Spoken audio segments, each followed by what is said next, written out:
Greetings. First of all, let me apologize I'm not there in person. I can promise you that I'm on the losing end of this equation. Of course, we've all become increasingly used to this story. Project started, then moving online, slowly trying to regain normalcy, and then back online. It seems that all of our lives have become a series of waves, variants, and social distancing. Even as we look for positives that come out of the pandemic, such as accelerated digitization of services and a shift in the work of librarians from maintaining spaces to content creation and community outreach, we must also acknowledge 4 million dead worldwide. And it isn't just the pandemic that is weighing upon us. COVID has certainly been a dramatic crisis, but we are also coming to terms with climate change. The world, from Australia to Greece to the United States, seems to either be on fire or drowning in floods. I had to cancel a talk to the Canary Islands due to a volcano erupting and sending streams of lava across the land. And these acts of nature seem to parallel the disruption we see in our politics. Increasing polarization on issues of immigration, national borders, free trade, and even public health have rekindled fears and demonstrations we haven't seen in decades. All around us, we see approaches to governance we thought were left in the past. Insurrection in my own country and the rise of authoritarian leaders have shaken a belief that we were on a trajectory to sustained democratic and international unity. It is all scary and, frankly, overwhelming. It is no wonder that many of us feel fragile. Before any talk of a new normal, let us simply take a moment to recognize our struggles. Let us remind ourselves that our feelings of isolation and even dread are normal and real. Let us remind ourselves that vaccines alone will not erase the effects of the pandemic, that it will take time simply to feel hopeful.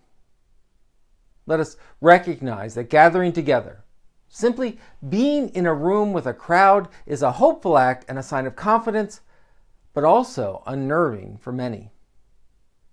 Not, I admit, the most upbeat way to start a discussion of libraries leading in the new normal. These types of talks are supposed to begin with a call to action and a sort of declaration of libraries as invaluable pieces of social infrastructure that will help pull our communities out of the depths of a crisis. A call normally combined with an appeal to the virtuous nature of librarians and our seemingly innate desire to do good. But we must acknowledge our own struggles. We must understand that our libraries are products and reflections of the communities we serve, both the good, but also the bad. That is why it is so important to gather here today, in person and online. We are crossing borders to work together, to learn together. We must take this opportunity to see ourselves through the eyes of our neighbors. We must see how they are connecting and succeeding and struggling so that we can get better and stronger and ultimately be in a position to better serve, and I might say save, our own citizens. We talk about a renaissance in public libraries, and it's true. We are building great new architectural pieces. In places like Oslo and Helsinki, the main library has become a new cathedral. It serves a community beyond the resources surrounded by its walls. It is a statement about the opportunities of a city. It is an invitation for pilgrims and tourists alike. Across the globe, we see libraries shake off an image of sanctuary and repository for piazza and third place. In this pandemic, we have seen libraries move from closed buildings to organizations holding a community together. Librarians have shifted from caretaking a collection to truly caretaking the community itself.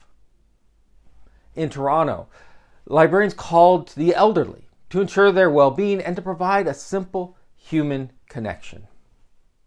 In the Netherlands, libraries use bikes to deliver materials and human connection. In Germany and Italy, we see librarians create online content and events that attracted hundreds of people locked down in their homes. With vaccination, we are once again opening up our physical doors. With this shift will come the inevitable discussion of our visitors to our buildings and attempts to recover our budgets. But if all we achieve is a greater funding and more people through the door, we failed. Let me be clear. Libraries are not created to spend money and create traffic. That's the job of shops and corporations. We were created to improve lives, ensure smarter communities prepared to govern themselves, and ultimately to help our neighbors find meaning. The budgets and the traffic will come back, but only if we prove our value in service. And the greatest service we can provide now, in this time of seemingly unrelenting crisis and disruption, is the preservation of democratic ideals. This is so much more than voting. This is creating an informed population. This is about creating and instilling trust between neighbors. This is about bringing together conflicting ideologies in a safe civic space to seek agreement and a way forward.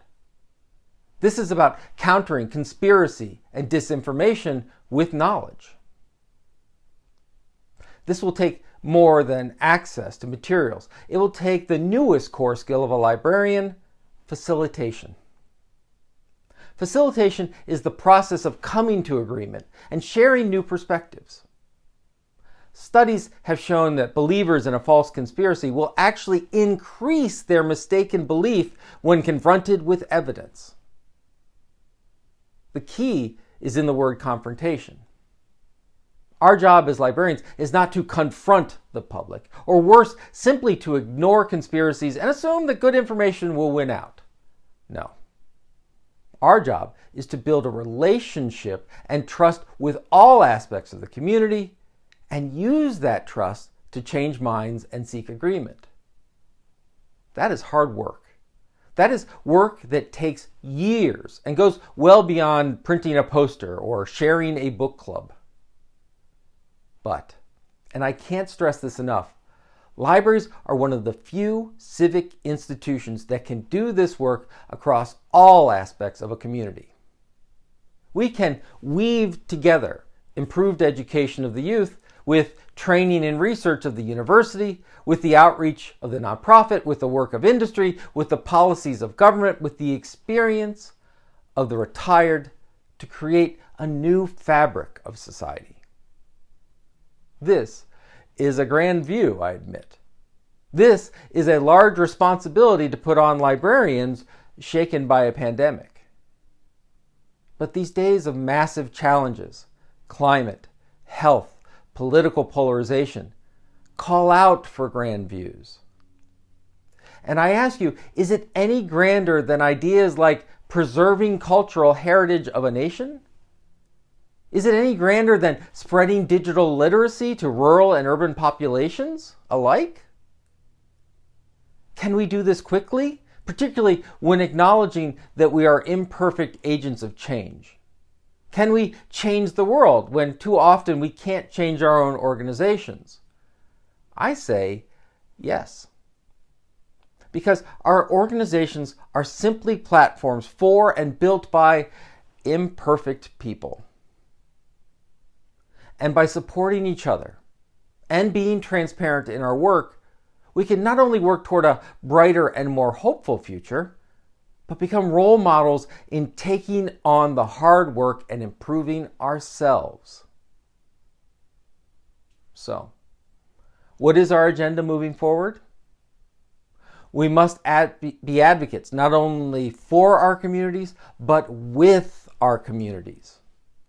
We must fight for universal broadband and the digital literacies that go with that. We must expand democratic participation within our communities. We must ensure the health and well-being of our communities, not by becoming therapists, but by connecting public and mental health professionals to those in need. We must be loud voices, helping to shape a technological landscape that increasingly relies on opaque algorithms to determine what people see online and treats neighbors as data generators to be monetized. It is through thinking big and beyond our own conditions that we can find a way back to a more hopeful society. It is in big, inclusive ideas that we can forge a path forward. It is in being a part of building a new normal that we can begin to heal and return to our mission of strengthening our communities. Thank you.